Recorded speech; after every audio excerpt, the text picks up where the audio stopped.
This morning, I don't know why, I was reminded of Oslo, my visit to Oslo from Copenhagen was really fantastic.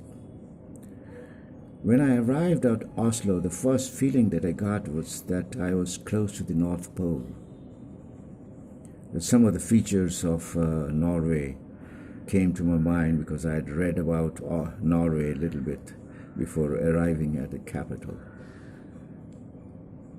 While ambling along one of the roads of Oslo, I came across a priest, a fatherly figure, who befriended me very readily because of his disarming smile and simplicity and his fine expression.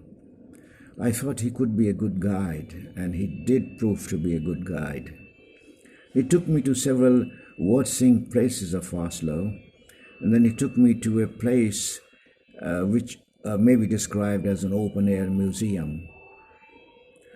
You see a tableau in Republic Day parade. So there were many tableaus there, and you visit each of the places, and I feel great because you are greeted by a particular kind of a maid, and you are treated with a great hospitality, warmth, and cordiality. You are shown around utensils and various items those that have been used in the past, folklore and other things. Great experience. When I returned to my hotel, father who accompanied me, Father Haga, his name was, he said, "Well, would you like to come for a dinner?" I said, "Yes, why not?" And took me to a place where there were a number of old ladies. And I met them. They were nice, spiritual ones, and they all narrated their own tales of their own experiences of divinity and how God descended upon them and salvaged them from the depression and all that. We had a nice discussion over dinner. While having dinner, there was a phone call, and I was flustered a little bit. Who called me from where? He said, "You have got a phone call."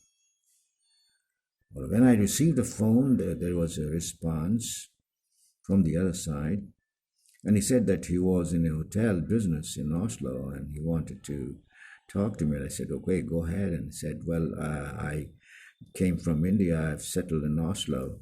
And then he started talking about my religion and Christianity. And he said a lot of things about Christianity. And he also said a few things derogatory about Hinduism, about Hindu gods and goddesses. I said, "Listen, about 3,000 years ago, was Christianity present on this earth? No. But 5,000 years back, Hinduism was there. And if there is one God in heaven, then why do you want me to accept any other version of religion? The first one was Hinduism, and I follow that, and I feel happy about it. I have no compunction and no confusion in my mind. So will you please don't ask me to change over or to switch over to something else. Please don't."